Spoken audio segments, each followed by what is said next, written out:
La mitad de su vida seguía siendo lineal y le tocaron estos cambios. ¿Qué le va a pasar a nuestros hijos? Va a llegar un punto, si llegabas con salud al 2030 y tantos y con $1 millón, ibas a poder decidir cuándo morirte. Yo creo que la ciencia se tiene que descubrir y que tiene que avanzar. No podemos tener los ojos tapados. Debe haber una manera más inteligente de hacerlo. Y esto lo digo no porque hayamos sido geniales nosotros, porque cuántas ideas hay allí en la calle, cosas que están hechas porque así nos acostumbramos, que urgen de alguien simplista que fuera de la industria diga, no habrá una manera más inteligente de hacerlo. Esto es Equilibrio Empresarial. Hablaremos de técnicas de motivación y consejos para tener una mejor salud física y mental. Yo soy José Antonio Rivera y podrás encontrarme en mis redes sociales como José Antonio Rivera B. Sígueme porque juntos la vamos a romper. Hola a todos, bienvenidos a un episodio de Equilibrio Empresarial. Hoy tengo de invitado un gran amigo desde hace mucho tiempo, que es conocido obviamente de todos los poblanos, Carlos Anaya, el CEO, presidente de Kigo Parquimóvil y fundador, ¿no? Así es. Entonces, Carlos, bienvenido a este espacio, tu espacio.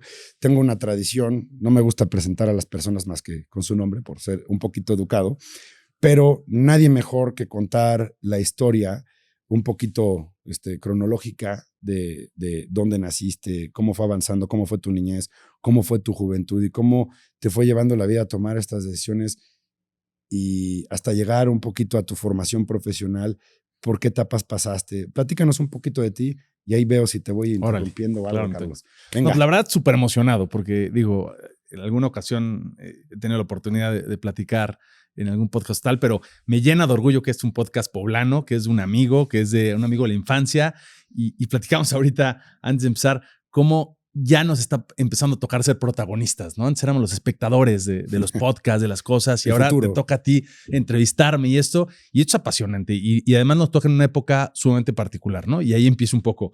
Pues tengo 40 años, ¿no? Estoy casado, tengo 4 hijos, pero pues me voy un poco al pasado. Soy poblano, nací en Puebla, pero por circunstancias familiares, mi papá dedicado al servicio público, nos tocó viajar por muchas partes de la República, ¿no? Entonces, eso creo que me marcó y a mí y a mis hermanos particularmente en una capacidad como de adaptación y de desapego, porque yo viví en Mexicali, en Tijuana, en Los Ángeles, en Ciudad Juárez, en Chihuahua, en Guadalajara, en México, en Puebla. Entonces, imagínate que cada 3, 4 años te decían, bueno, pues ya nos vamos, ¿no? Y tú, espérate, a ver, mis amigos, mis compañeros, mimis, y todo cambiaba. Lo único que no cambiaba era tu familia. Y creo que eso lo has visto en estos años. Somos una familia muy unida, ¿no? Sí. Yo creo que mucho por eso, porque nos tocó siempre ser como el muégano que se iba moviendo. Justamente mi etapa de secundaria prepa la viví en Guadalajara. Y en Guadalajara, la verdad es una ciudad increíble, una sociedad muy padre. Pero pues tuve que empezar a tomar esas decisiones difíciles, ¿no? Que te generan esa ansiedad en la prepa de qué voy a estudiar, ¿no? Y fuimos en el México. Yo fui en el México antes y me acuerdo mucho, seguro te tocó a ti también, que te hablaban de la vocación, ¿no? Y decían, vocación viene del latín vocare y significa llamado, ¿no? Entonces, y yo era el único güey que decía, a mí no me llama nadie, o sea, ¿no? Sí. Tema que además, ¿cómo desde chicos te empiezan a jugar con eso? Y yo quisiera ser muy cuidadoso con mis hijos. O sea, esto de que sientes el llamado, espérate, o sea, yo creo más en las decisiones. Hay que tomar una decisión, ¿qué te gusta? ¿En qué crees? Y a eso te vas a meter, porque si no le echas la culpa a algo tercero. Puede ser religioso o puede ser espiritista. ¿Qué edad estuviste en el Instituto México? Me perdí. ¿Estuviste en Guadalajara, secundaria y prepa? Sí, yo estuve en el Instituto de México hasta primero secundaria. Ok. Es que el Instituto México del profe Toño, los que estuvimos por ahí, él, si alguien sabe de vocación y de llamado en la vida es él, ¿no? Claro. Que iba para sacerdote y a los 10 años terminó saliéndose y formando una familia y dedicándose a la educación. Entonces yo creo que por eso marca demasiado. Claro, a ver, bueno, y yo tengo un hermano que yo sé que tú quieres mucho, que estuvo en el seminario, entró, salió, ¿no? Tato, y hoy está casado felizmente, vive en Washington. Y es chistoso este juego de la vocación. Y yo lo veo en él y lo veo en mí mismo. Al final es tomar decisiones, o sea, y llevar las decisiones hasta sus últimas consecuencias, ¿no? Entonces, cuento un poco esto porque en la prepa, pues yo no sentía claramente el llamado a ningún lado y pues tomé la decisión de estudiar Derecho. Y más que por ser abogado, porque descubrí en ese momento muy incipientemente que mi vocación, y eso creo que lo sigue siendo, es la de generar impacto, la de ayudar a muchos, la de...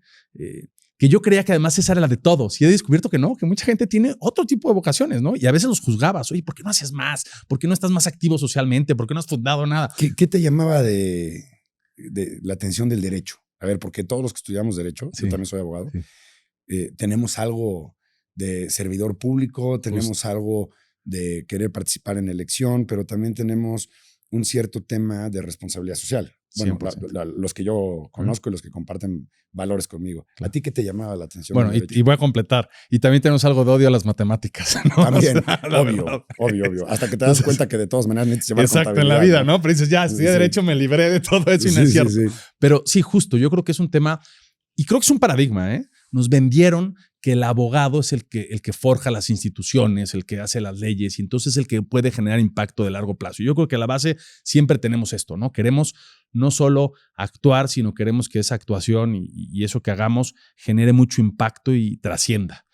Y yo creo que un poco por eso estudié Derecho, ¿no? O sea, y bueno, leí la historia, me acuerdo, para mí fue determinante. Hay un libro de Taylor Cadwell que se llama La columna de hierro, que es la historia de Marco Tulio Cicerón. Y, claro. O sea, todos en algún momento nos enamoramos de Flavia, ¿no? A ver, ese libro me lo dio Tato en tercero o segundo de prepa. Es un libro, no me dejarás mentir, de 80 páginas probablemente. Sí. Y habla hasta desde el nacimiento, ¿no? Exacto. De Marco Tulio y de su papá. Híjole, qué libro tan más aburrido, pero extraordinario. Pero es que esa biografía en donde te das cuenta que el derecho, o al menos en ese momento lo creía, es mucho más que las leyes, ¿no? Es este tema de la justicia, ¿no? De perseguir la justicia y buscar que las instituciones estén hechas para que haya justicia. Tristemente, en lugares como nuestro país y Latinoamérica en general, pues a veces los juzgados son lo más lejano a ello, ¿no? Claro. Y bueno, es parte de lo que hay que cambiar y la responsabilidad que tenemos que tener. Pero bueno, tomo mi decisión de estudiar Derecho justo por esto, porque quiero dedicarme probablemente a la política, ¿no? Y pues me dijeron que ese es el camino y creo en este tema de la justicia y creo en este tema de hacer mucho por México. Me voy a estudiar a la Ciudad de México. Y por primera vez, aunque todos estos movimientos habían sido de muchas ciudades, pero con la familia, pues me separo de la familia porque ellos se quedan en Guadalajara y entonces me voy a estudiar. Estudio en la Ciudad de México. Me doy cuenta muy rápido, la verdad, de que el ejercicio del derecho no iba a ser lo mío. Empiezo a chocar un tanto, no sé si te pasó a ti, pero con algunos compañeros que sí están hechos más al litigio y tal. A mí se me hace sumamente ¿A dónde estudiaste? Cuadrado. Estudié el primer año en la Libre de Derecho y luego me cambié a la UP. Y sí pasé, ¿no? Porque dicen que la carrera de Derecho en la UP dura 6 años. 1 en la Libre y 5. A mí sí me revalidaron porque sí pasé el año, pero descubrí que no era lo mío. La Libre de Derecho es mucho para litigar. Y en la UP conocí un derecho más corporativo, más Pero bueno, de todos modos, al tercer año me di cuenta de que no iba a ejercer el derecho y estuve a punto de dejar la carrera. O sea, decir, esto no es lo mío. Me puse a trabajar y justo me vine a Puebla a trabajar con un tío en una maquila textil. Y ahí empecé a descubrir lo que era la empresa. Lo que pasa es que pues, yo no vengo de familia empresaria. O sea, papá, buen consultor, buen funcionario público, pero como tal empresa en la familia no había. Esta figura de la marca. Yo lo veo ahora con mis hijos, ¿no? Que son más orgullosos de ver en el edificio de Kiwi, de Parquimóvil. Yo eso no lo viví, ¿no? Tenía otro tipo de orgullos. O sea, para mí, pues que la oposición ganara en Baja California y tal, yo era más grillo en ese sentido, ¿no? Y te das cuenta de que todos somos producto mucho de nuestras circunstancias y lo que vamos viviendo. Para no hacerte cuento largo, termino Derecho, lo termino incluso en la UPAEP aquí, lo termino en una carrera abierta, dicen, pero pues tengo que acabar la carrera. Y trabajando en esta maquila, me llega la oportunidad. Fíjate, yo llevaba lo que eran los proyectos especiales. O sea, llegué a abrir como una nueva área, una maquila que iba muy bien. Maquilaba ropa de BCBG, de Max Asria, ¿no? Las más felices eran mi hermana y mamá, ¿no? Sí. Y entonces lo que me encomienda Franco, mi tío, es necesitamos buscar proyectos especiales, porque lo que está pasando con China, ¿no? Es que pues, estos cuates están siendo cada vez más flexibles. Nuestra ventaja era la velocidad. Una gran desventaja que empezamos a vivir, ahí empezamos a vivir pues, lo que es el costo de este país, que tiene cosas hermosas, pero tiene otras cosas que son un altísimo costo. A nivel empresarial tenemos que mandar los camiones escoltados, ¿no? De aquí a San Luis Potosí, porque no nos robaban y se robaban las prendas. Y entonces todo esto impactaba en los costos. Y me dijo, tenemos que buscar cosas nuevas o esto se va a acabar. Y me acuerdo que empezamos a buscar marcas y nos pusimos a hacer unas botas de Ed Hardy, ¿no? Con pieles exóticas. Entonces, yo a lo mejor ni conozco, pero hay un lugar que se llama Naolinco en Veracruz, en donde me fui a buscar que nos dieran la piel de lagarto y demás, pero luego tenía que estar certificada. Todo este rollo. Y la verdad es que me empezó a encantar este tema de crear algo que nadie había hecho. De Ed Hardy, ¿no? Exacto. Qué bárbaro. Era una marca tremenda. Loquísima. Sí. Y entonces, en este inter también, pues buscar oportunidades, meto o inscribo con la autorización del director de la empresa, de Franco, a la empresa en Coparmex y en Canaco y en Canacintra y tal, para poder generar como vinculación. Salió el abogado que hay en ti. Y en este ejercicio, me invitan a ser director, o sea, después de participar un poco, a ser director de Coparmex. Cual está bien padre, porque tenía 21 años. Coparmex, para los que no sepan, es un sindicato de empresarios. Y bueno, el Centro Empresarial de Puebla, que es Coparmex Puebla, pues tiene algo así como en esa época tenía a lo mejor 35, 40 empleados y tiene un presidente, que es un puesto honorífico, que es, digamos, el presidente del consejo, será el equivalente a una empresa, y tiene un director general, que sí es un puesto pagado y que coordina al interior, pues todo, ¿no? Y tiene varias áreas, capacitación, eventos, entonces, a los 21 afiliación. años. Imagínate llegar. Y ya estabas titulado. Ya estaba titulado de Derecho, abierta. Bueno, no, de hecho, escribí mi tesis y es otra historia porque tu mamá me ayudó a escribir mi tesis para poder... Es que a los que no saben, nuestras vidas están entrelazadas de muchos temas. Ahorita las explicamos. Exactamente. Pues imagínate, yo llegué, chavito, 21 años, a una Coparmex, pues padre, llena de empresarios, pero en donde te decían, y tú hazte bolas pues, de que salgan las cuentas, ¿no? Y con 35 o algo así de empleados, particularmente algunos gerentes que llevaban ahí, no es exageración y no me dejan mentir, 20 años siendo gerentes, ¿no? O sea, personas ya de 50 y tantos, casi 60 años. Y llega a decirles que eres su jefe, ¿no? Y bien con todas las ganas y hacer el chiquito de la mesa y con ideas y con pasión. Y tópate con pared con 20,000 cosas, ¿no? Entonces, la verdad es que... ¿Cómo te recibieron estas gentes adultas? Mira, gente muy buena, ¿no? Pero pues con muchísima difidencia. Decir, a ver, ¿qué va a decir este chavito, no? Y además, si me dijeras que ya vendió una empresa o que es un emprendedor que ya puso 4 negocios, no, es un abogado que no quiere ser abogado, ¿no? Es un trabaja en una maquila textil haciendo proyectos nuevos y ahora nos cae aquí, pues ¿de qué se trata, no? Pero bueno, yo creo que mucho del haber estudiado Derecho, de tener estructura y todo, empezó a ayudar. Y gente buena que me fui encontrando, ¿no? Y ahí es donde, en una circunstancia, estoy buscando como a una subdirección, alguien ejecutivo que me dé autoridad y me topo con tu mamá, ¿no? Que en ese momento ella quería más bien dedicarse como a generar networking empresarial y le dije, oye, ayúdame, ¿no? Y la verdad que fue un gran apoyo, o sea, me dio como esa solidez, esa madurez, eso además es una dama, ¿no? Nos ayudaba muchísimo en el tema, pues imagínate con tanto empresario, los eventos y demás, pues era by the book. Hicimos un gran equipo, estuve 2 años ahí y fíjate, ahí pasó una cosa bien interesante. Gracias a Dios hicimos buen trabajo. Y entonces me invitaron a irme a Coparmex Nacional, ¿no? Estos son centros empresariales que hay en todo el país y hay una Coparmex Nacional. No de director general, pero sí director de centros empresariales, que era como, pues con el jefe, ¿no? O sea, en mi camino ejecutivo, si era lo que tenía que ser, era el siguiente paso para después poder ir ser director nacional, una cosa así. Y tuve que tomar una decisión importante en mi vida, y creo que fue de las que te van marcando, que fue, está padrísimo, eres un chavito, tienes 22 años, puedes irte a México, pero ¿quieres ser ejecutivo? O sea, era tomar ese camino en donde pues, era ser empleado de muy buen nivel, ¿no? Probablemente después lo que tiene padre este tipo de organizaciones es que hay muchos empresarios y te jalan, ¿no? Entonces alguien dice, oye, pues este chavo me gusta y se lo lleva a una empresa, pero era hacer ese camino. Y al mismo tiempo, de estas cosas que tomar decisiones implica tener opciones, y gracias a Dios tuve opciones, me llegó la invitación para ir a estudiar una maestría en ciencia política en Italia, ¿no? 2 años en las cumbres de la Toscana, a las afueras de Florencia, en Greve Chianti. Y pues al final entenderás que tomé, digo, y hay una vorágine de cosas, ¿no? Tenía una novia, ¿no? Ya bastante estable, pues era un director y tal. Y dile que te vas a ir 2 años a las colinas de la Toscana a estudiar ciencia política porque tú crees en que México tiene que cambiar y todo este rollo. Sí, pues por supuesto que Italia tampoco es el ejemplo máximo, ¿no? Exacto. Pero bien interesante, el proyecto me gustaba mucho y tenemos esa parte de como abogados del humanismo, porque la tesis de esta universidad que sigue ahí y creo que va bien fue...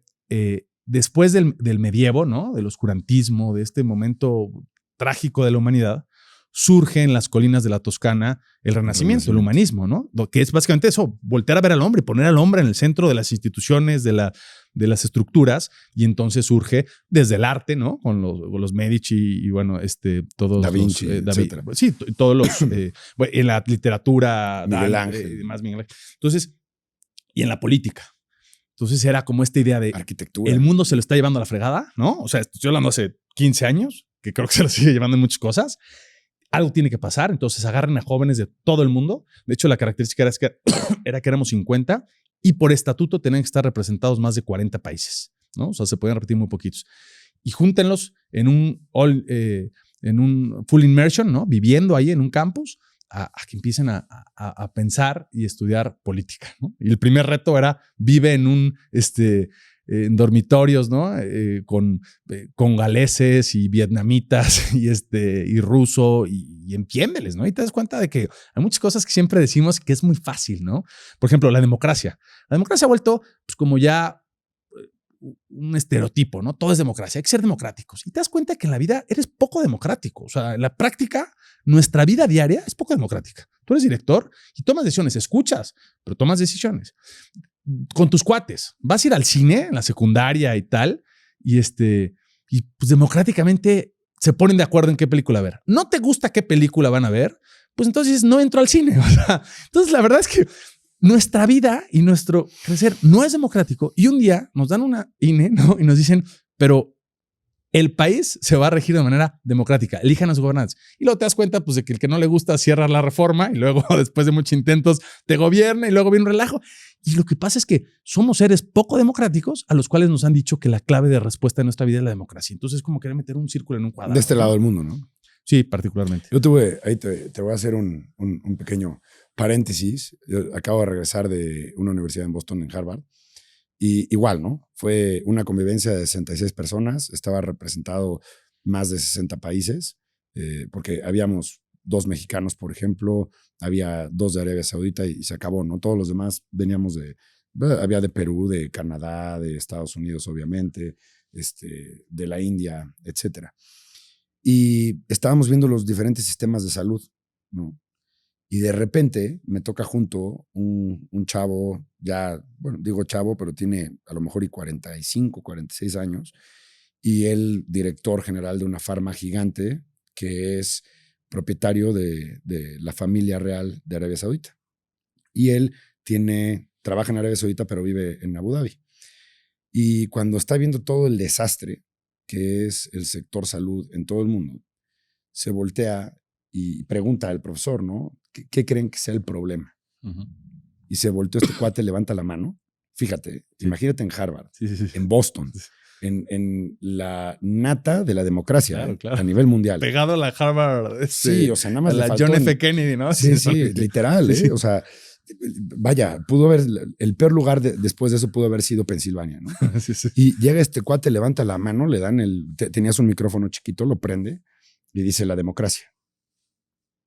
Y un silencio, y el profesor, ya sabes, demócrata de Estados Unidos, porque tiene esa tendencia a Harvard a tener más representación demócrata, ¿no?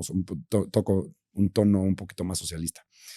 Y me le quedo viendo y me gana la risa, porque nos llevábamos muy bien. Y dice, pues al ojo del amo engorda el caballo. O sea, cuando las cosas son de alguien, claro, nosotros no tenemos ese problema. Claro. Tenemos los mejores hospitales del mundo, tenemos los mejores doctores del mundo, y son las empresas de ustedes las que vienen, ponen hospitales, nada más que aquí no hace falta medicamento, aquí no recibes una cuenta de $3,000 por una resonancia magnética, porque tenemos una familia real que pues todos podemos ser ricos, pero nadie va a competir con ellos y no tienen competencia. Entonces lo hacen ya por afán de mejorar al pueblo, ¿no? Y dije, pues este brother tiene un punto. Sí, claro. No es que yo sea monárquico, ¿no? Sí, Pero hablando del tema de la democracia, claro, creo que es un punto interesante. Mira, yo sí creo, y no sé quién lo dijo, te recordarás, pero que la democracia es el peor de los modelos, ¿no? Exceptuando todos los demás, que son mucho peores, ¿no? O sea, entonces me queda claro que no es la solución, pero es lo menos peor que hemos encontrado. Pero sí creo que nos falta mucho en ser una sociedad también democrática. Claro. Y no es que la familia tenga que ser democrática y que la escuela tenga que ser democrática, pero tenemos que empezar a formar demócratas. O una democracia un poquito más formal, ¿no? Formar demócratas. Exacto. O sea, vivir la democracia. Entender que a veces se pierde y se gana. Que la democracia no es una elección, la democracia es generar consenso, la democracia es llegar a acuerdos. Claro. A ver, entonces estabas en Italia. Bueno, entonces me voy a Italia y imagínate 2 años pensando esto. O sea, tu podcast 2 años seguidos. Porque es eso. O sea, es tomar vino, aprender a comer con vino, ¿no? O sea, culturalmente. A ver, México no está tan lejos de la cultura italiana. Somos de familia, nos gusta la comida, la sobremesa y demás. Pero tener enfrente a un ruso, un vietnamita, a alguien de África, tener compañeros de todos lados. Y empecé a hacer muchas reflexiones, ¿no? A mí me encanta este tema como de reflexionar del ocio, ¿no? Con la O mayúscula, que es está el negocio, ¿no? Que es no hacer ocio, que es pues, hacer dinero, y el ocio, ¿no? Y me pude dar 2 años a pensar en esto. Viajé mucho, siempre muy activo, ¿no? Entonces lo que hacía es que como había sido director de Coparmex, pues me presentaba lo equivalente de la Coparmex en Italia, se llama la Cofindustria, y es gigantesca, ¿no? Entonces, solo el simple hecho de decir, es que yo fui director de Cofindustria o lo equivalente en Puebla, me invitaban a dar conferencias y me las pagaban, ¿no? Entonces yo iba a hablar de lo que era México, a hacer negocios en México, el futuro de México. Y empecé a descubrir, fuera de broma, esta que yo creo que cada vez se hizo más patente, esta sana sana expectativa sobre Latinoamérica y particularmente en México. O sea, el famoso Mexico Moment es cierto. O sea, nos ven y por muchas razones. Una de ellas bien interesante es que Europa es un país que ya se desarrolló, ¿no? Sí. Y América está en desarrollo. Hay una plática de Carlos Llano, no sé si lo has escuchado, un filósofo fundador del IPAD y demás, que habla del Homo Faber y el Homo Aulicus, ¿no? Dice, hay muchísimas maneras de separar a la humanidad y definir caracteres y personalidades. Tú en este podcast has hablado de muchísimas a nivel psicológico y demás. Pero este es muy simplista. Hay dos tipos de hombre, ¿no? O de mujer. El hombre constructor y el hombre perfeccionador, ¿no? Y culturalmente hay civilizaciones que se caracterizan por tener más de uno y de otro. Por ejemplo, solo te imaginas que hubo unos cuates que agarraron un barco con altísimas posibilidades de naufragar, ¿no? Llegaron a otro lugar y se pusieron a fundar misiones, ¿no? Las famosas, no sé si has hecho el camino de las misiones de Querétaro y San Luis Potosí, son estas iglesias en pueblitos que hoy son ridículamente chicos. No me quiero imaginar hace cientos de años y una iglesia digna de estar en el centro de una gran ciudad. Dice, este franciscano, ¿qué onda? Y construyó una iglesia gigante y luego se fue a construir otra iglesia y luego otra y llegó hasta California y nunca iba a regresar a ver lo que había construido. Él era típicamente un homo faber, un constructor, ¿no? Entonces él iba a conquistar almas para su Dios y a construir estos grandes espacios, aunque nunca regresaría. Después vienen los homos aulicus, que son estos que vienen más bien a perfeccionar. Ellos son más tendientes hacia el arte, hacia la ciencia, hacia hacer mejor las cosas. Me di cuenta, para no ser claro, es que en Italia, y lo veía mucho con mis compañeros, típicamente son áulicos. Europa es una civilización de áulicos, de gente que está perfeccionando, ¿no? Te voy a poner un ejemplo muy tonto. Las tesis de la maestría. Todas las tesis de los europeos era un análisis de la hermenéutica en Habermas, ¿no? O un no sé qué. O sea, todo el mundo era hacer algo, estudiar algo en razón de un autor. Mi tesis, yo quería que un día escribieran sobre lo que dijo Carlos Anaya, ¿no? Entonces, claro que yo no citaba ningún autor. O sea, mi tesis era una idea nueva. Era la gran unión latinoamericana basada en los valores de fraternidad, ¿no? Porque yo esto quiero construir. Naturalmente, como personalidad, vivo en un continente que está en construcción. Otro ejemplo muy tonto, un día en Google Maps, estábamos mencionando, y entonces yo le enseñé Valsequillo, ¿no? A mis padres, le decía, mira, aquí vivo y aquí es Valsequillo, en Puebla, y ahí tenemos unos terrenos y un día voy a construir mi casa. Y el italiano se volteó y me dijo, ¿cómo? ¿Vas a construir tu casa? Para nosotros es muy normal, Toño. O sea, digo, aspirar un día a tener algo y construir algo. El europeo ya no construye. Todas las casas están construidas. Hay más casas que familias. De hecho, a lo más que podrías aspirar es un día a renovar un piso, ¿no? Pero ¿por qué construirías si hay más pisos que gente? En cambio, vivimos en un país en donde hay más familias que casas. Hay mucha gente sin familia. Seguimos siendo un país que construye. Hay fondos mexicanos construyendo en Madrid de una forma gigante. Que están renovando, ¿no? O sea, que es esta idea de hacer cosas nuevas. Pero bueno, entonces en general viví esta experiencia y me ayudó mucho a pensar qué iba a ser. La experiencia que había tenido también como de mi reencuentro con la empresa, entender que los empresarios generan empleos a través de Coparmex, cuando conocí a grandes empresarios que hacen política empresarial, me hizo tomar la decisión en estos 2 años de que lo que quería era emprender, ¿no? Quería poner un negocio, porque hoy sigo reconociendo que me apasiona profundamente la política y he aprendido a hacer política desde el emprendimiento. Creo que esto es hacer política, que es la P mayúscula, que es tratar de hacerle bien a otros, ¿no? Pero también la política partidista pues tiene su encanto, ¿no? Y algún día me gustaría participar, pero dije, la primera regla que me estoy poniendo es no voy a vivir de la política. Entonces tengo que generar patrimonio. Porque he visto a gente muy fregona tomar malas decisiones en razón pues, de que está constreñido a tener que comer, ¿no? Y no te digo que cosas ilegales, ¿no? Pero malas decisiones, técnicamente o estratégicamente, mala decisión irte por este puesto, pero pues pobre, tener que mantener a su familia. Claro.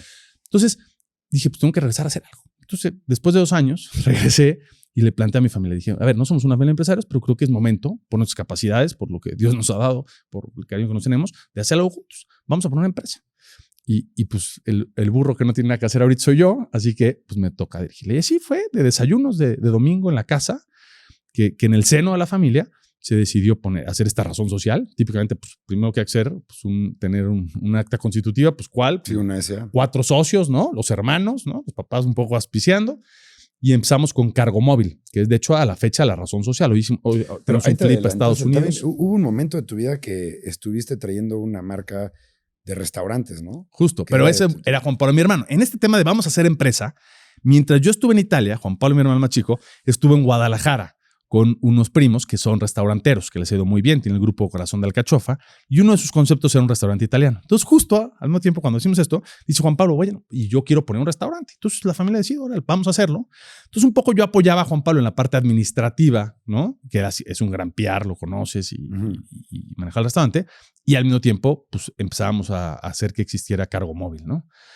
Que después de unos meses decidimos, su marca sería Parky Móvil, y nos metimos en el tema de convertir, básicamente esa era la lógica, los celulares de medios de comunicación a medios de transacción financiera. Y básicamente lo que estaba copiando era una cosa que estudié en la maestría, que había hecho Safaricom, una empresa en Kenia, hace ya casi 20 años, en donde logró bancarizar a buena parte de la población a través de convertir que su línea celular fuera también una cuenta bancaria, ¿no? Entonces, que el gobierno le diera sus subvenciones, no en cash, sino a través de su línea celular. ¿De dónde viene la inspiración de aterrizarlo a estacionamientos?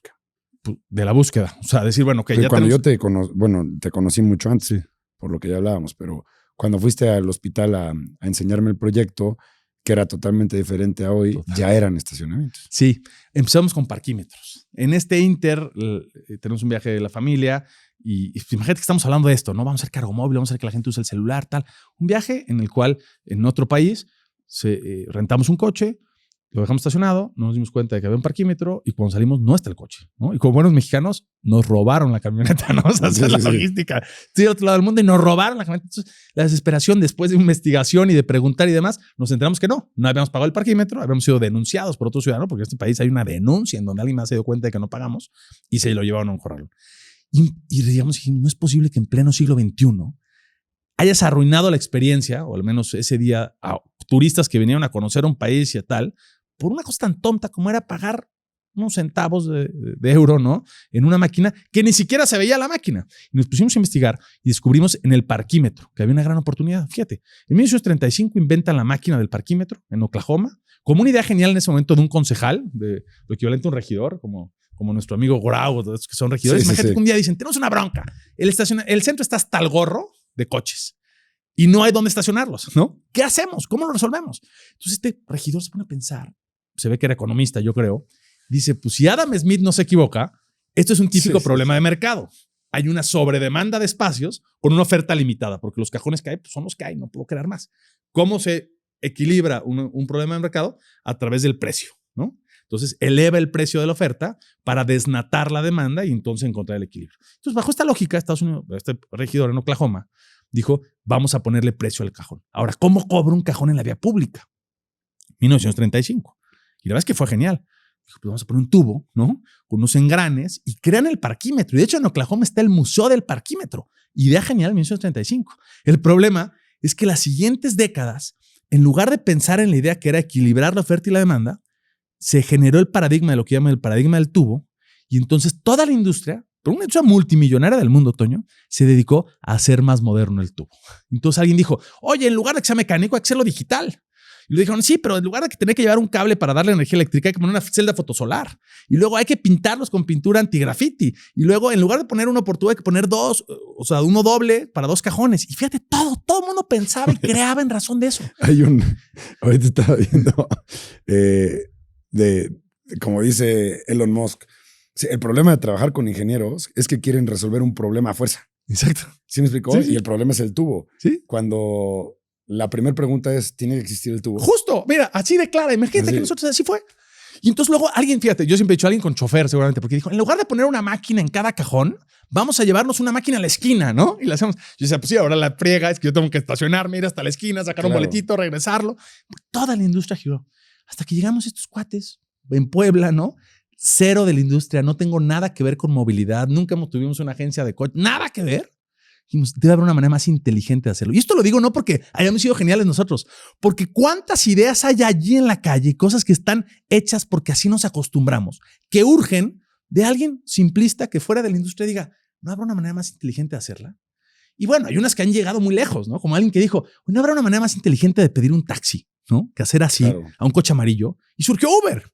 ¿No habrá una manera más inteligente que hospedarme fuera de un lugar que no tenga que ser el Hilton Tower que me cobra una... Y surgió Airbnb. No inventamos nada. Oye, como hace muchos años estaba platicando con Yamil Gitani, íbamos en su camioneta, échale que a lo mejor y fue en el 2004, y me dice, oye, ¿no te has dado cuenta que es un desastre pedir comida a domicilio? ¿Por qué no compramos unas motos? O sea, la idea estaba al revés, ¿no? Claro. En lugar de que la gente compre sus motos, pero el güey se le ocurrió Uber Eats prácticamente, pero nosotros siendo como esta 01800 donde el restaurante se afilia, ¿no? Pero ahí está tu ejemplo. Justo. Y estoy seguro que a muchos se les ocurrió. Es más, a mí alguna vez llegan y me dicen, oye, a mí se me ocurrió Parquimóvil antes que a ti. Seguro. Es más, qué bueno. Es más, yo lo que les puedo decir es, si tiene una idea tan única que a nadie más se le ha ocurrido, probablemente es una idiotez. O sea, ten cuidado. Pero lo valioso, y lo hemos vivido, es que en el mundo del emprendimiento la idea vale poco. Lo importante es quién la va a ejecutar, quién va a vivir, soñar, sufrir, llorar, reír todos los días esa idea y la va a llevar a la práctica.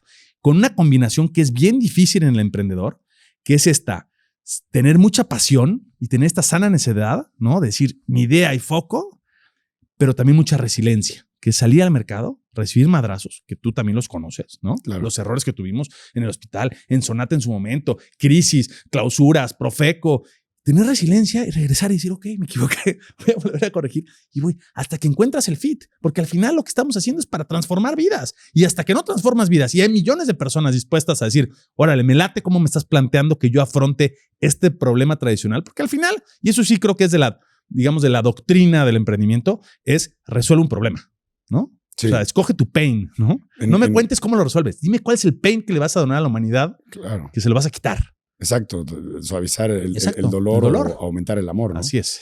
Fíjate que había un dicho en Harvard que es lo que tú estás diciendo, que decían, if you're going to fail, fail fast. ¿No? Justo. Y rápido. Justo. O sea, aviéntate y tírate. Y fíjate que hablando de culturas, y ahora con una no tan lejana que es la americana, esas pequeñas cosas, ¿cómo cambian? Ahí se privilegia mucho el fracaso, ¿no? Si tú tuviste varios fails fast, dicen, ya aprendió mucho. Pues, en Latinoamérica el fracaso está muy mal visto. Traes a Edison, se ve pinche, ¿no? O sea, este güey ya la cagó. 2000 formas cómo no hacer una bombilla. Justo. ¿No? Y este tema de hacerlo rápido. Y también aquí somos complejos. También creo que el latinoamericano, y lo he aprendido, alguna vez en una universidad muy famosa aquí cerca, me invitaron al consejo consultivo de la carrera de creación y desarrollo de empresas. Y la verdad es que me traumé cuando me di cuenta de que la graduación, uno de los trámites de graduación para el que termina 5 años de estudio intensivo en esta superuniversidad y que estudió y que sus papás le pagaron la carrera de creación y desarrollo de empresa, era tener RFC, ¿no?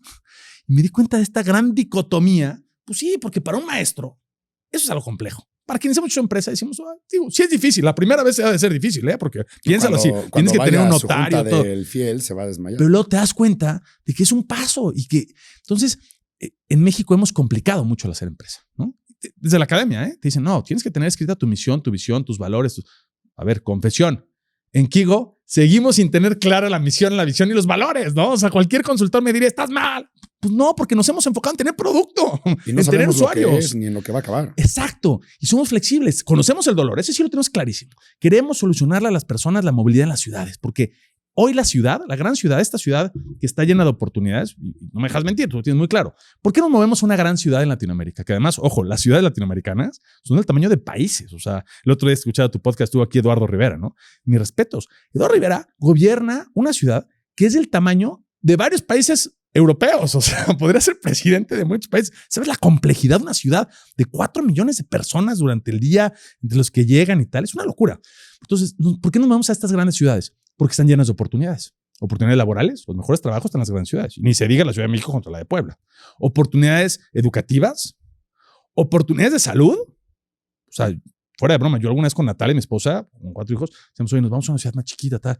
Y un tema es, ¿y si se enferman los niños? ¿No? O sea, aquí tengo una tranquilidad, que tengo grandes hospitales, ¿no? Además, con buenos amigos. Pero eso te da tranquilidad. Oportunidades de esparcimiento. Quiero ir a comer rico, quiero tener conciertos. El costo de que esto esté lleno de oportunidades es que está lleno de gente. Y el costo de que haya mucha gente es que la ciudad nos paga con esas oportunidades, pero nos arrebata vida a través del tiempo. Porque al final el tiempo es vida. Claro. Entonces, y fíjate, o sea, yo no sé en qué va a acabar Kigo, ¿no? Y creo que lo que me sobra aquí es pasión y ganas y quiero llevar las últimas consecuencias. Pero lo que es un hecho es que ya cambiamos vida. ¿Sabes el tiempo que tú estás acostumbrado a perder para entrar a cierto fraccionamiento exclusivo grande cuando no vivías ahí? En hacer la fila del estacionamiento, en que además no lo medías porque eran 3 minutos, 5 minutos, 10 minutos, pero que si lo sumas son años de vida. Que hoy tengo la satisfacción de que 200,000 personas al día, esos minutos se lo están gastando en algo más. Ahora, Para los que no están familiarizados con Parquímóvil, porque Sí, claro. ya te vi en grandes hospitales como el ABC de México y en diferentes plazas, platícanos cuáles son las vertientes de los servicios que tiene Parquímóvil para que entiendan bien de lo que Claro. estás hablando, ¿no? Mira, hoy un poco decimos, estamos en el mundo de la movilidad, estamos tocando cualquier punto que te arrebata tiempo en la ciudad para que puedas fluir de manera eficiente. Entonces, ¿en qué estamos? Estamos en estacionamientos de centros comerciales, de hospitales, de universidades, de corporativos. Estamos en el control de acceso residencial, ¿no? Estamos en fraccionamientos, en condominios verticales, en clubes de golf. Estamos ahora con escuelas, ¿no? Hay una gran... ¿Por qué? Porque la misma lógica. Ya me tocó. ¿Dónde pierdes tiempo? En la escuela, ¿no? De los niños. Entonces, la idea es que puedas pedirlo más fácil, que sea más seguro también, ¿no? O sea, hay un trade-off que nos vendieron, otro paradigma, así como el del tubo que rompimos, el paradigma de que para ser seguro hay que ser lento, ¿no? Y eso, los aeropuertos te lo dicen, ¿no? Quítate hasta los tenis, el cinturón, todo, porque hay que ser seguros. Y eso no es cierto, es un paradigma. Tú puedes ser sumamente seguro y sumamente ágil. Hombre, ya te escucharon en Nueva York, la nueva terminal que hicieron de seguridad. Ya no tienes que sacar el iPad, no tienes que sacar los zapatos, ya son unas resonancias magnéticas y tomografías brutales. Los controles de acceso a los corporativos, me encanta ir a Santa Fe, ¿no? Estos grandes edificios increíbles, se gastaron cientos de millones de dólares, ¿no? Solo en el proyecto del... Y llegas con un policía, con una libreta, que te hace sacar y escribir el número de serie de la computadora. O sea, ¿quién ha leído alguna vez eso? Yo soy especialista en inventar nombres. Dices, no es posible que la última milla no, el último centímetro. Ya hiciste todo increíble. Que es tu control de acceso, es una chafada que no sirve para nada. Porque si pasa algo, ¿quién va a ir a buscar en los libros a ver qué escribió con un jeroglífico, ¿no? Y enterarse de quién había entrado ese día? Pasa ahorita, nosotros acabamos de meter todo el sistema porque también lo traes, ¿no? El de registro de personas, de seguridad. Tienes el de rondines de reconocimiento facial. De guardia de seguridad, tienes reconocimiento facial. Y ahorita acabamos de instalar el tema del flujo de personas hacia visita de pacientes, ¿no? Y a mí me pasó algo muy chistoso, que llegabas a hospitales en plena pandemia, ¿no? Y decían, somos la mejor tecnología en salud. Y cuando llegaba el policía con un termostato, ¿no? A tomarte la temperatura. A tomarte la temperatura con pistolita en la cabeza y salía que tenías 30, ¿no? Y decías, güey, estoy muerto, ¿qué? ¿No? Y decías, ¿cómo puede estar pasando esto? En lugar de poner las camaritas y ya, vámonos. Exacto. Que aparte la temperatura nunca que son las ironías, ¿no? Y está bien porque, pues, oye, el hospital se dedica a curar. Claro. Pero tienes que ser, y creo que tú lo vives al estar dedicando tiempo a esto. ¿Por qué le estás dedicando a un podcast? Porque esto es integral. O sea, no solo tener un tema de consultorios y tal. Tengo que hablarle a todos y tengo que curar la vida general de todos y me estoy dedicando a la salud, ¿no? Y hay una salud mental y una salud emocional. Y bueno, yo soy un fiel seguidor del podcast porque además, esto es ser emprendedor, vives muchas de las... crisis, ¿no? Y las vives típicamente solo. Esto también es parte del tema de la dirección. Y creo que eso es bien, bien importante, Carlos. Que primero, descríbeme cómo es un día tuyo. O sea, un día entre semana vamos a hablar de lunes a jueves. Exacto. Justo ¿te vas en una rutina, la creaste tú, leíste algo, te inspiró a alguien? ¿O fue nada más el azar de la vida y el destino que te llevó a formularla? Mira, y netas, porque lo que te dije cuando me senté aquí, creo que lo vivo en todas partes y por eso alguien oirá después un podcast de hace 5 años y uno de dentro de 10 y va a decir, este cuate es esquizofrénico, es muy diferente. La verdad, o sea, yo lo voy viviendo, ¿no? Entonces, así como dije que no tuve nunca el vocare, la llamada del profesor, que decía el profesor Armando, tampoco creas que he tenido como un coacheo que a lo mejor me hubiera hecho falta o leer un libro que me súper inspiró. Le he ido construyendo. Entonces, ¿qué hago hoy? Te voy a decir lo de mis últimos meses, ¿no? Y que me ha servido muchísimo y que lo recomiendo ampliamente. Porque lo que sí te puedo decir es que soy un cuate necio, pero va aprendiendo y va mejorando. Entonces, hoy mi rutina básicamente es todos los días yo llevo a los niños al colegio. Bueno, más bien en la mañana intento hacer media hora de ejercicio. Hoy no lo hice porque hacía mucho frío, ¿no? Pero básicamente lo que estoy haciendo es remo. Me encanta. De 5:30 a 6 de la mañana, que la verdad es que a la media hora hago como 20 minutos en lo que cafecito y demás, pero 20 minutos de remo y eso como que me hace desfogar un poco. Despierto a los niños a las 6 de la mañana, Natalia y yo los vestimos, platicamos un poco ahí, ya sabes, medio somnolentos, se bajan ellos a desayunar, yo me meto a bañar y después salimos a las 7 de la mañana de tu casa rumbo al colegio. Entran 7:30, aunque ahorita por el tema de invierno me lo movieron un poquito, pero bueno, normalmente entran 7:30, entonces los dejo 7:25 y intento ir diario a misa. 7:30 en el colegio entro a misa, que lo que digo es cada quien lo vive diferente, pero es mi momento de yo no hago yoga, yo no hago meditación. Es mi meditación, la verdad es que me ha ayudado muchísimo. Creo en un tema trascendental, estar conectado con Dios, pero además me sirve, o sea, Y fíjate, lo que siempre me dio flojera, ¿eh? Es más, a la fecha, fíjate qué irónico, la misa de los domingos me da un poco de flojera, pero la misa de diario la disfruto mucho. La repetición es como mi tema de meterme a orden, ¿no? Exacto. Entonces, voy a misa, salgo 8:05, 8:10, y entonces ya lo que hago es comenzar profesionalmente. Una es cuando cito a alguien, los trato de citar 8:30. Si es desayuno, pues me dirijo a donde vamos a desayunar. Y si no, me voy a la oficina, llego antes de las 8:30. Aprovecho eso a media hora, 40 minutos, que digamos está menos intensa la oficina, porque la hora de entrada normalmente es a las 9, como para sacar pendientes, algunos correos, cosas sin llamadas. Y después empiezo muchas juntas, ¿no? Nuestro trabajo es muy creativo. Tenemos ahí nuestras oficinas y están invitados todos los que quieran conocerlas. Es un piso abierto, ¿no? Con salas de juntas, con vidrio y demás. Y entonces mucha reunión, mucho rayar los pizarrones y los vidrios y estar como creando. Tenemos todos los lunes una que es una reunión numérica, cuantitativa, en donde tenemos un Power BI y vemos todas las estadísticas, ¿no? Por ejemplo, este lunes fue muy padre por el Buen Fin. Ya te imaginarás, los centros comerciales rompimos récords de entradas en varios. Entonces vamos midiendo, luego entramos a casos particulares de algún problema que había habido, o alguna crisis o alguna oportunidad importante, y el resto de la semana ejecutamos. Y una cosa nueva, que esto sí es de hace un par de semanas, que también recomiendo muchísimo y conociéndote a ti, bueno, vienes de Harvard ahora, pero te va a encantar, me metí a hacer el IPADE. Pero hacer el IPADE, que es una escuela de negocio en México, pero estoy haciendo en la Ciudad de México. La única que tiene relación con Harvard. Exactamente, con la Harvard Business. De hecho, muchos de los casos que leo son de la Harvard Business School. Y entonces lo estoy haciendo en Ciudad de México. Entonces mi rutina los jueves, digamos, se rompe un poco porque hago lo de la mañana y después de hoy también me voy a la Ciudad de México y básicamente entro a mediodía, es comida, toda la tarde, desayuno a las 7 de la mañana, toda la mañana y me regreso a Puebla, ¿no? Básicamente es como una semana típica, muchos viajes, estamos abriendo ahorita operaciones en Guatemala, Panamá y Colombia, ¿no? Entonces eso ha implicado que hace un par de semanas estuve en Guatemala toda la semana, pero es eso y estoy contento. Bueno, entre semana ya no terminé de contar todo el día y lo que estoy haciendo, que la verdad es que es bien importante este tema del equilibrio, ¿no? Y es una cosa que mi esposa me ha ayudado mucho. Yo creo que las mujeres como ayudan en eso, ¿no? Y en el mundo empresarial como a meterte foco, ¿no? O brújula. Y me dice, Carlos, tus hijos, o sea, y yo digo, es que estoy haciendo esto por mis hijos, ¿no? Quiero tener una gran empresa, quiero mejorar. Claro. Y me dice, sí, pero ahorita es cuando tus hijos quieren estar contigo, ¿no? Entonces lo que estoy intentando es a las 4 de la tarde sale mi hija más grande de academia, ¿no? Porque ella se queda, entonces, parejo. Y a las 3:45 salgo para ir a recogerla y me voy a comer con ellos a la casa, bueno, a comer con ella, los demás ya comieron. Y entonces lo que trato es que el resto de la tarde lo pueda hacer en casa, ¿no? En un pequeño despacho que tengo ahí. Entonces veo cosas que no impliquen tanta concentración, porque te imaginas con 4 hijos, la concentración es lo único que no hay ahí, pero trato de estar ahí pendiente. No es que esté jugando con esto el tiempo, pero estoy pendiente. O si tengo una llamada, me salgo a caminar. Sí, me salgo a caminar a tomar la llamada y lo saco en la bici y están ahí dando vueltas. Y luego la dormida, aquí voy a hacer una confesión. Si tengo alguna cita, la pongo eso a las 7 porque dormir a los niños es un desastre. O sea, eso sí puede sacarte de todo tu estado zen, ¿no? La bañada, la corrida, la gritada. Pero bueno, si estoy. Y si no, pues en ese momento veo alguna cita. Y bueno, pues ya trato de cenar con Nat, ¿no? Con tranquilidad, platicar un poco, ponernos al día. Y luego me pongo a leer los casos, porque ahorita con el tema del IPADE, pues básicamente tienes que dedicar como entre 10 y 12 horas. Son divertidísimos. Ya hiciste el simulador de la cerveza. Me toca mañana en la mañana, justo mañana en la mañana, ¿eh? O sea, lo acabo de leer porque te dicen todo el rollo de que son 4 etapas, ¿no? La producción. Lo que pasa es que la legislación está bien interesante para lo que nos escuchan. Es un simulador muy... es de Harvard, ¿no? Sí, es totalmente de Harvard, lo inventaron ahí. Y el tema es que cuando sale en los 1929, 30, Primera Guerra Mundial, etcétera, en Estados Unidos salen del tema de la prohibición del alcohol, ¿no? Entonces se dan cuenta que las cerveceras estaban abusando en el precio comercial.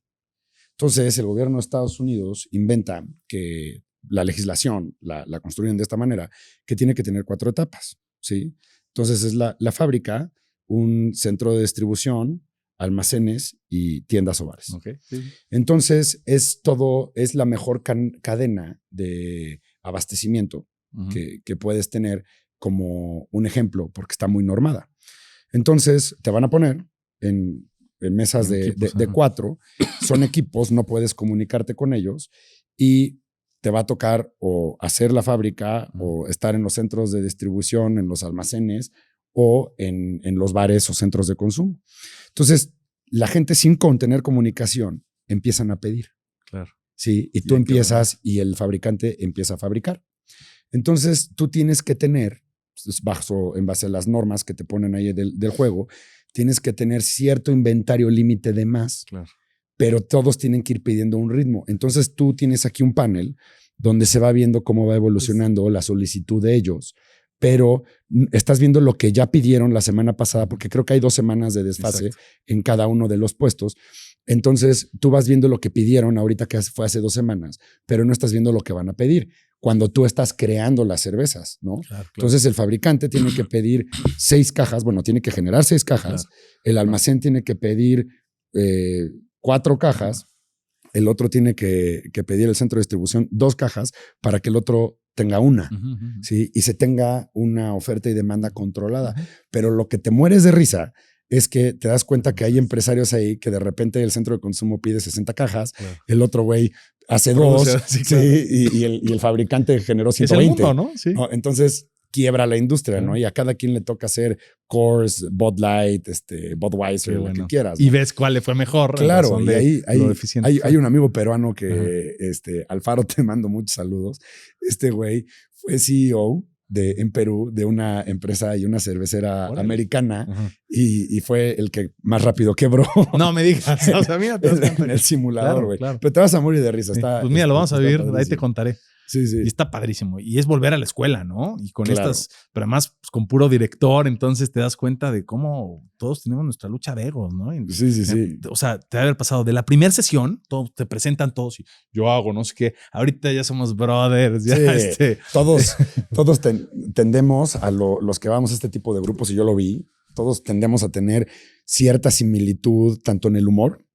Sí, o sea, pero te estoy hablando del cuate de Arabia Saudita conmigo, con el cuate de Berlín que nació en Israel, o sea, temas así rarísimos, la hindú que vive en Chicago, la de Canadá, el de Perú, todos una forma de ser muy similar. O sea, para irnos a cenar nos poníamos de acuerdo en 5 minutos en el lunch, ¿no? Claro. Y todas las noches que nos veíamos, era la semana completa, nos íbamos a cenar diario, ¿no? Sí, claro. Y te das cuenta de que el mundo es igual. Y hablando ya de nuestros negocios otra vez, o sea, somos todos igual, todos nos enfermamos igual, todos queremos estar en familia igual, todos queremos tiempo para nosotros mismos, todos queremos tener cierto grado de protagonismo, ¿no? Por supuesto. Y al final, por eso mira, si tenemos que vivir en una época, yo no sé si van a ser mejores las otras, pero yo analizo de aquí para atrás, sin lugar a dudas, Toño, estamos en la mejor época, ¿no? Una época en la que puedes ser el empresario más exitoso del mundo como Elon Musk y haber tronado 2 veces y volver a estar en la punta. O sea, esta movilidad social, esta velocidad, esta vorágine,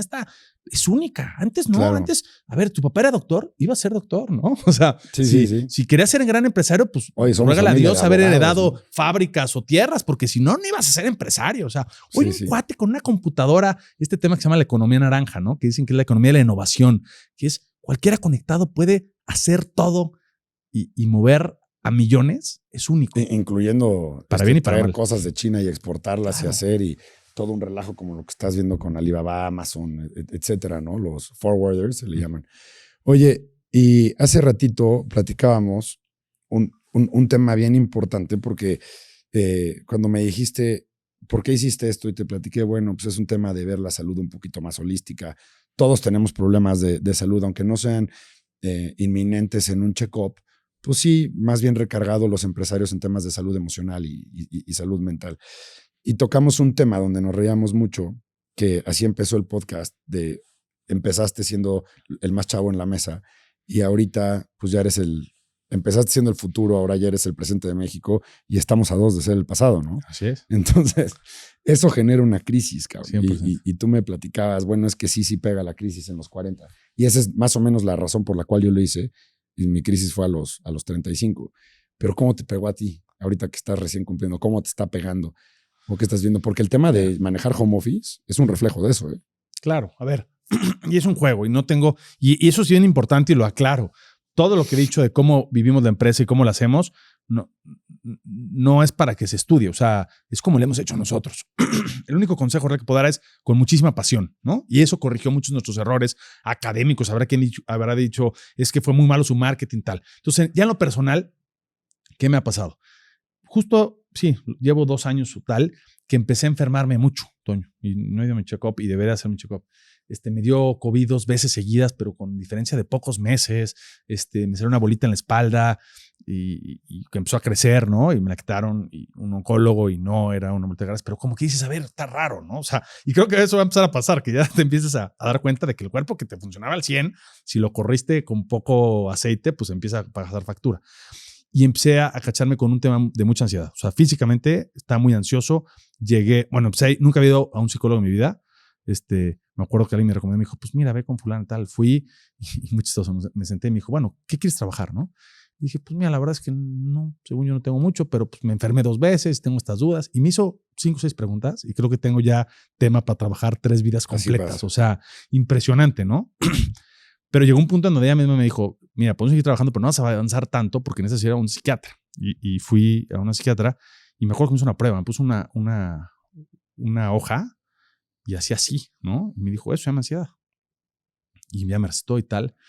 Y te voy a decir la verdad, cumplí con una parte del proceso y luego lo dejé un poco porque sí me sentí que no, digo, a lo mejor no era la dosis adecuada o lo correcto, porque no sé si te pasa, pero al menos en mi mundo, que es el mundo del emprendimiento, y que si luego se vuelve un mundo de la política, creo que sí, la ansiedad juegas con ella. O sea, es una ventaja, si lo quieres ver así, a lo mejor, y tú médicamente vas a decir, estás toto, ¿no? Pero este tema de la pasión, todo, es fundamental. O sea, yo me la paso transmitiendo pasión a otros, convenciendo a otros, cuando vendes, cuando, por ejemplo, hoy estamos en un proceso de expansión de colaboradores brutal. O sea, empezamos este año con 40 y tantos, hoy ya somos 120, ¿no? Entonces tengo que estar convenciendo a otros de sumarse a este proyecto y lo que veo es que la reacción bien es pues un tema que dicen, mira, yo no sé si ese será el mejor negocio, pero este cuate está tan apasionado y tiene tanta fuerza y vigor que yo quiero ser parte, ¿no? Claro. Y no sé qué tanto eso es parte de esa ansiedad. Mira, yo te voy a decir y hoy lo reafirmé, lo escuché en la mañana literalmente lavándome los dientes. Hay un psicólogo que daba ponencias en Harvard que se llama Jordan Peterson. Es un güey, no mucha gente le cae bien porque dice las cosas como el cerebro funciona y tiene, no sus creencias, pero tiene su ciencia de comprobación de temas muy políticos, ¿no? Yo no me meto en el tema, pero se me hace una persona muy inteligente. Y él dice, ¿sabes qué? Viene de la ansiedad, el hecho de que estés, dicen los americanos, aimless. ¿Qué quiere decir esto? Que no hay misión y no hay objetivo, ¿no? Tú dices, el hecho ahorita que decías, en Kigo no hay misión, visión y estrategia, eso te va a generar ansiedad. ¿Sí me explico? Sí, sí. Porque sí tiene que ser como un poquito más estructurado. Y bueno, si lo llevas a un tema personal, de decir, a ver, ¿cuál es mi pasión? La movilidad, cabrón, pues ahí tienes tu misión. Claro. ¿Sí me explico? Sí, a ver, y a lo mejor técnicamente no estoy diciendo bien las cosas porque lo que sí logré controlar es no esa ansiedad de miedo, esa ansiedad de vivir con muchísima pasión. Y eso no quiero que me la quiten. Y a lo mejor fue lo que esta pasillita tal, yo sentí que como que me calmó. Y no, o sea, yo sí creo, y puede ser un error, y a la prueba me remitiré, pero que la vida hay que gastársela, ¿no? Obvio. Alguien dijo, creo que San José María, a reposar a la tumba, ¿no? O sea, entonces sí creo que, mira, si me dijeras, vamos a tener 2, 3 vidas, y alguien me lo podría garantizar, diría, ok, me paso una cool, ¿no? Otra intensa y otra tal. Pero hasta donde yo sé, solo hay una. Y me la quiero gastar todita, me la quiero comer. Y no tengo certeza de cuánto tiempo voy a estar aquí. Quiero tener el mayor impacto posible. Y hablamos hace rato de Van Gogh. Y no sé si lo voy a tener en vida o no en vida, pero sí quiero que se notó que pasé por aquí, ¿no? Obvio. Y eso no es una ansiedad que me dé miedo. Al contrario, me genera una tremenda prisa. Sí. Que a cierto punto puede llegar a generarme también inestabilidad, ¿no? Bueno, pero eso es normal. Ahora sí que todas las genialidades se pasan en eso. Por eso eres invitado, güey. No, muchas gracias. No por ser poblano y conocerte hace mucho. No, nada más por ser poblano y haber desarrollado una gran app y negocio, ¿no? El podcast que está ahorita al aire, que salió hoy a las 7 de la mañana, es de Cristian Marquina. Y reafirmando esto, me decía él siendo business coach, dice, si tú llegas a tu teléfono y abres tu agenda y está vacía, eres CEO de nada, cabrón. Claro. No, bebe la mía. No quieres ver cuántos WhatsApps entraron ahorita. Ah, no, claro. Sí, se escucha un poquito algo de vibración por ahí, ¿no? Claro. Pero así es que, a ver, ahora, regresando a Parquímóvil. Primero, son dos preguntas que te voy a hacer. Claro. Uno, ¿qué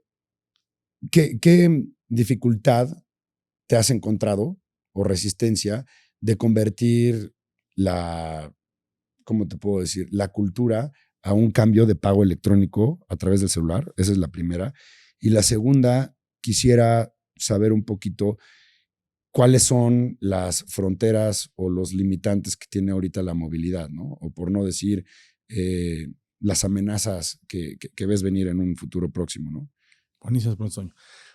Mira, los retos, hay como retos endógenos perdón, y exógenos.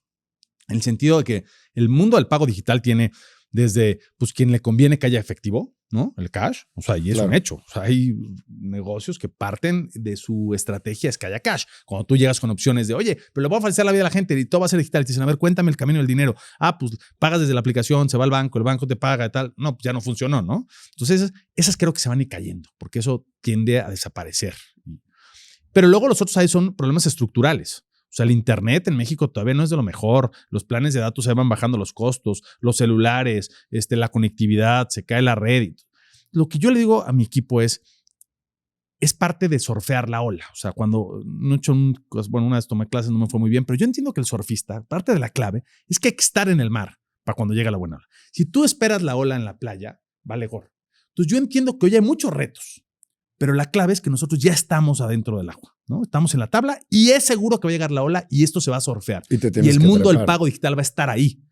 ¿Quién va a ganar, creo yo? Quien ya estaba en la ola y estaba ahí esperando, ¿no? Y medio nos parábamos y nos caíamos. Y es un poco lo que vivimos hoy. O sea, hoy tenemos 200,000 pagos diarios, pero ¿cuántos podemos tener? O sea, ¿cuánta gente paga hoy estacionamiento, parquímetro, controles de acceso? Yo te lo voy a responder. Los primeros 4 años que entraste de Parquimóvil en el hospital, tenías el 3% del estacionamiento y ahorita traes como el 12%. Mira, y está bajísimo, ¿eh? Enfrente de ti tenemos una plaza con el 27%. Es diferente. Sí, porque hay mucha recurrencia, pero... Y la edad de quien visita. Y va a pasar, o sea, y esto es una tendencia. Entonces, ¿qué va a pasar? Que un día no nos vamos a dar cuenta, y espero que platiquemos, vamos a andar al 50%. Es decir, ¿cómo?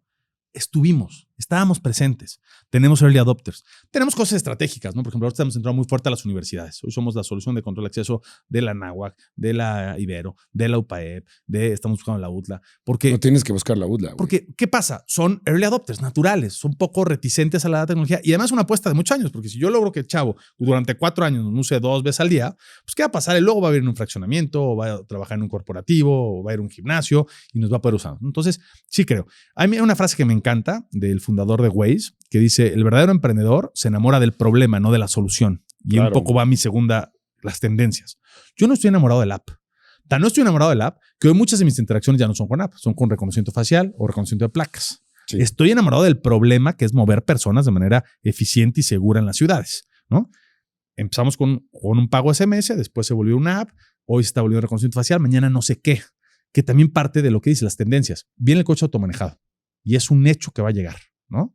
Hay quien me dice, no, en México con estas calles, eso es un pensamiento muy lineal, pero la verdad es que la tecnología crece de manera exponencial. Y no pues ya están los coches automanejados. Pero en México, o sea, ya están. Pues ahí está. Tesla ya se maneja solo. Pero va a llegar, o sea, esto se va a oler la realidad. ¿Y qué va a pasar? En tu casa a lo mejor había 4 coches y va a haber uno, ¿no?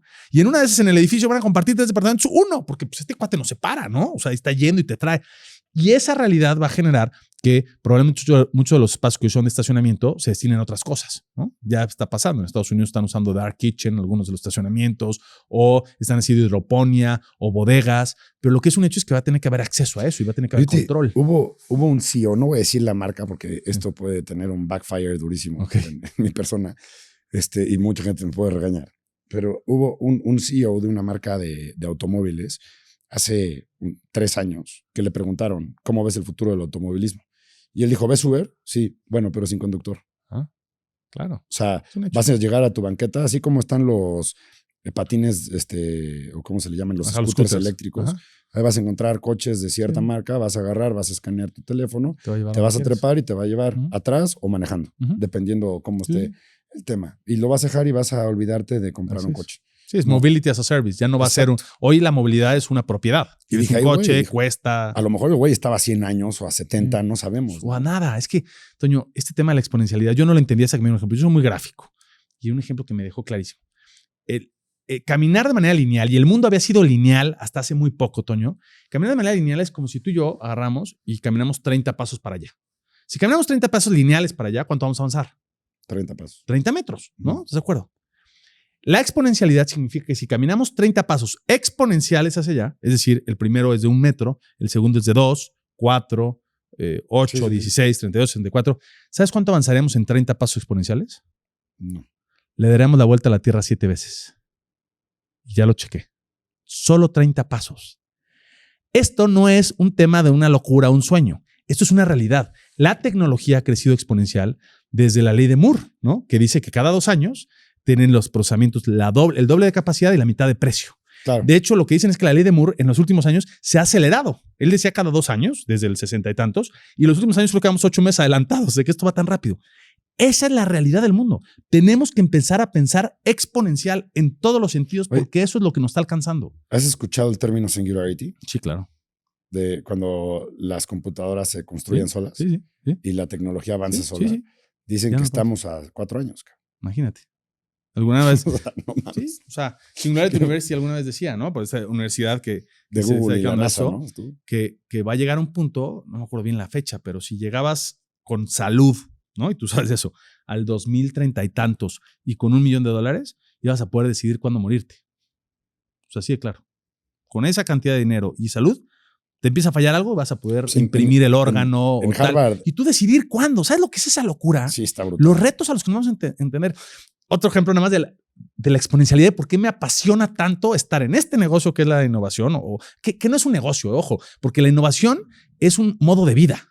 Puedes innovar en todos los ámbitos, puedes innovar en una empresa ya existente, pero es un modo de vida. Pero además en esta época en la que todo se mueve tan rápido, hay una foto que te voy a mandar de Nueva York en 1930 y tantos o 40 y tantos. Y es una foto de Nueva York, la ciudad.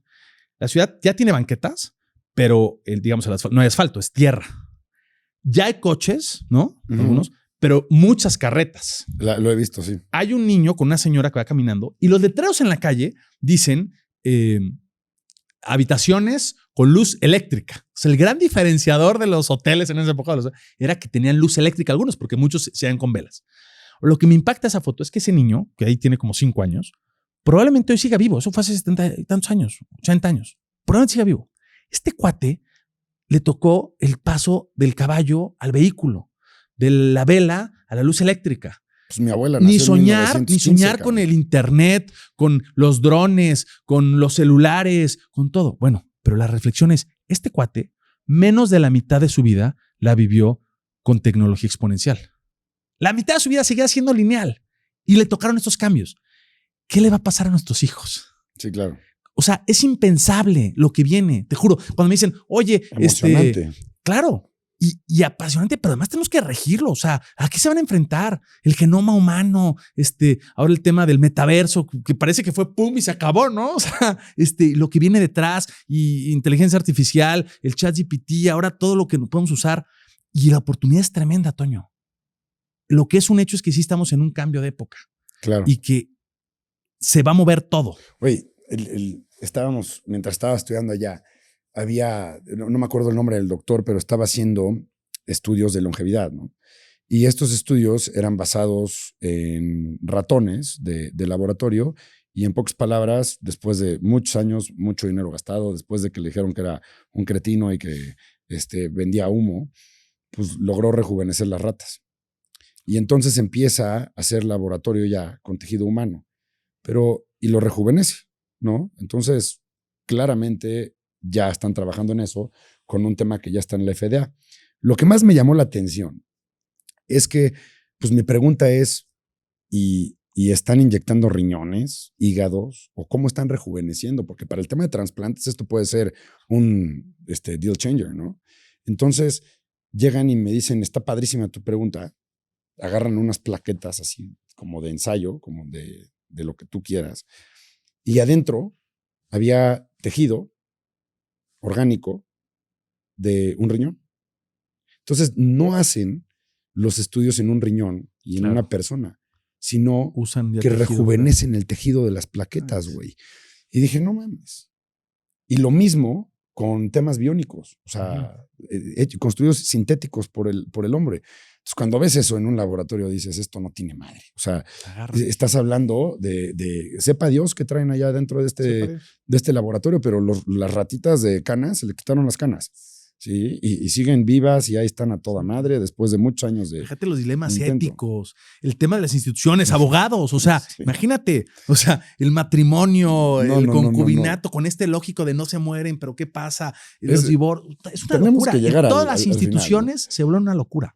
Sí, el tema ético, yo creo que la ciencia se tiene que descubrir y que tiene que avanzar. No podemos tener los ojos tapados. No, 100%, diciendo, no, yo lo "Oye, aplaudo. Lo ético, no, bueno, no lastimen a los ratones. Pero técnicamente el ratón se ve más bonito y más gordito que hace 15 días. Hay que preguntar. Yo los, Sí, claro, los bueno, vi. y lo peor es que luego hasta le van a preguntar y va a contestar, o sea, pero lo que voy es, no una ética que limita. Sí, Yo creo que una ética, y regresamos a nuestra plática inicial, que vuelve a poner al hombre al centro.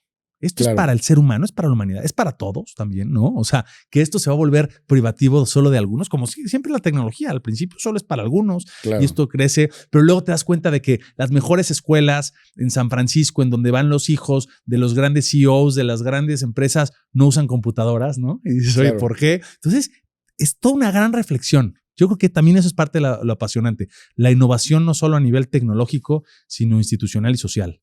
Claro, yo creo que, o sea, en México y le vamos cerrando el broche porque creo que vamos a tener que aventarnos otro, Carlos. Tenemos Seguro, encantado. materia para dar para adelante, pero no olvidemos el contexto de que la educación en México está totalmente rezagada y tienes países como Finlandia, que le encanta al presidente decir que la salud iba a estar como en Dinamarca y Finlandia. Bueno, pues en temas de educación, tú tienes a un país como Finlandia, como Dinamarca, que tienen N cantidad de patentes, y en México no existe siquiera la cultura dentro de la SEP para que hablemos de desarrollo de aplicaciones, ¿no? Cuando las aplicaciones y el desarrollo de aplicaciones ya inclusive ya son cosas del pasado. Así es. ¿No?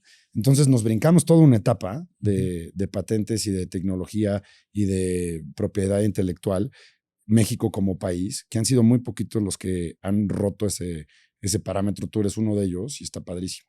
Que, entrando en este tema, ¿qué nos podrías dar de consejo para todos aquellos que le quieren entrar a un business electrónico o digital o como le quieras llamar? Claro. Mira, y siguiendo justo lo que dices, si fuera científico, probablemente qué mala suerte si estuviste en México, porque aquí no hay apoyo a la ciencia, no hay una cultura de la patente. Si eres deportista, pues probablemente también, porque pues, entiendo que la CONADE y demás está fregada. Pero si eres emprendedor y estás en Latinoamérica, yo creo que estás en el mejor lugar. O sea, estás en la tierra de oportunidades, porque el emprendedor se alimenta de problemas. Claro. O sea, la materia prima de un emprendedor en lugar de un problema no tiene nada que hacer, ya se acabó, dedícate a otra cosa, ponte a escribir música o a tocar. Si eres emprendedor y decides que esta es tu vocación, que es, te vas a alimentar de problemas, necesitas vivir los problemas, y el primer consejo que te doy es, enamórate profundamente de un problema. Escoge uno que te duela, y además que te duela, porque también querer resolver las casas de cartón cuando, güey, naciste en un fraccionamiento cerrado y tal, está bien, está muy honorable, pero va a ser difícil que tú lo vivas. Entonces, elige uno. Y creo que en ese sentido lo que sí puedo decirte es que todas las soluciones que hoy tiene Kigo Parquimóvil parten de dolores propios. Yo llevaba a mis hijos a la escuela y era una flojera. Dije, tiene que haber una manera más inteligente. Yo perdía boletos en el estacionamiento. Me robaron, bueno, no me robaron, se llevaron la camioneta en un viaje familiar por no pagar el parquímetro. O sea, te puedo decir. Entonces, lo que sí tiene de fidedigna nuestras soluciones es que partiendo del dolor de quienes las desarrollamos, están hechas para que te ayuden a ti de a de veras. Entonces, como emprendedor, si decides ser emprendedor en el mundo digital o en el que sea, elige un problema, enamórate profundamente del problema, y enamorarse, y será tema de otro podcast, implica convivencia, ¿no?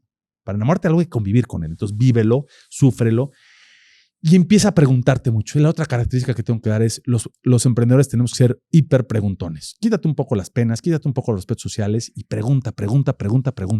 Porque solo preguntando vas a encontrar los paradigmas alrededor de eso. Yo encontré el paradigma de un tubo. Tú probablemente encuentres otros muchos. Y en cuanto encuentres el paradigma, atrévete rápido, fail fast, ¿no? Fail fast. A probar una manera distinta de aproximarse al problema. Y consúltalo con el mercado. Si encuentras que el mercado te dice, órale, sí, hay interés, acelera a fondo, toma esa decisión que es llevarlo hasta sus últimas consecuencias, con muchísima pasión, enamora a otros. El mejor consejo que puedo dar es lo fuerte de tu empresa, y tú lo sabes muy bien porque tienes grandes colaboradores, depende de lo bien que reclutas. ¿Quieres ser muy fregón? Recluta gente mejor que tú. ¿no? Claro. Es difícil el robo de talento, ¿no? En este país en donde pues, las mejores mentes se están yendo ahora con la globalización, pues es fácil trabajar para cualquiera, pero tienes que ofrecer esto, impacto, respeto, participación, este tema, digo, podemos hablarlo técnicamente Filosofía. del stock option, ¿no? O sea, vuelve los dueños, ¿no? Y recuerda siempre para qué estás haciéndolo. Y te lo digo y se los digo a todos. Si yo hubiera emprendido solo para hacer dinero, les garantizo que yo hubiera cambiado de negocio. Es más, les garantizo que hay formas, todas lícitas, pero más rápidas y eficientes para hacer dinero. Pero yo tengo un llamado a que quiero impactar a millones, ¿no? Y el emprendimiento sí te ayuda en eso. Porque cuando encuentras una buena vía, le cambias la vida a otros. Y mi mayor satisfacción hoy es pensar que en este instante, y te voy a llevar a la oficina, tenemos una pantalla grande, lo que llamamos el Buscaminas, que son un chorro de circulitos. Hay como 2,000 circulitos y cada uno es un equipo conectado, una barrera o un elevador o una chapa, tal. Todo el tiempo están prendiéndose porque están en verde, que están conectados. Y cada vez que prenden en blanco es que alguien los usó. Toño, he estado a las 3:30 de la mañana viendo ahí, clac, clac, clac, se prenden. Es gente usándonos. ¿No? O sea, eso es, para eso vivimos. O sea, sí, mira, yo no sé si esto va a ser exitoso, no se va a vender, no sé si nos va a comprar alguien, no sé si vamos a salir a bolsa, pero lo que es que esos foquitos es gente que nos está usando. Y eso te da una satisfacción tremenda. Güey, no pudiste cerrar este episodio de mejor manera, Carlos. Felicidades. Se nota la pasión, que al final es la gasolina que tenemos en nuestro motor, ¿no? Los emprendedores. Así es. Y pues muchísimas gracias por venir. Tenemos que hacer otro. Encantado. Y ya tiene título que va a ser Enamórate de un problema. Órale. ¿No? Hecho. Ya estás, Carlos. Encantado. Muchísimas gracias. Gracias a ti, Toño. Felicidades. Gracias a todos los que llegaron al final. Valió totalmente la pena y espérenos para el siguiente episodio. Gracias.